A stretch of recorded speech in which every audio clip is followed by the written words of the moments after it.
तो दोस्तों ये देखिए, ये है बिल्कुल लाइव। जी हाँ, आप लोग देख पा रहे होंगे स्क्रीन पे एकदम लाइव विजुअल तस्वीर। जी हाँ, आप लोग देख पा रहे होंगे यहाँ पे खेसारी लाल यादव का फिल्म लगा हुआ है अग्नि परीक्षा।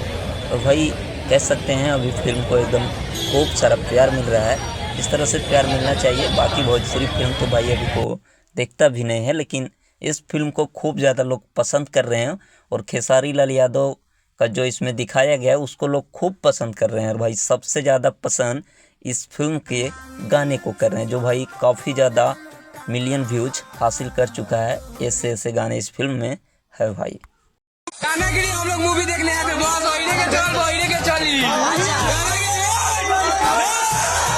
तो भाई लोग सच में इस फिल्म में जितने गाने को दिखाया गया है सभी गाने ब्लॉकबस्टर एकदम ग्राउंड लेवल पे सुपर हिट है भाई। जितने फिल्म बनाने में लगा ना भाई, सारा फिल्म का रिकवरी सिर्फ गाने से ही हो गया है। प्रोड्यूसर तो एकदम बल्ले बल्ले में है, बाकी फिल्म तो ब्लॉकबस्टर होगा ही। जितने भी खेसारी लाल यादव के फैंस हैं, इस वीडियो को दोस्तों खूब ज़्यादा शेयर कर दीजिए। मिलते हैं फिर नेक्स्ट वीडियो में। Thanks for watching.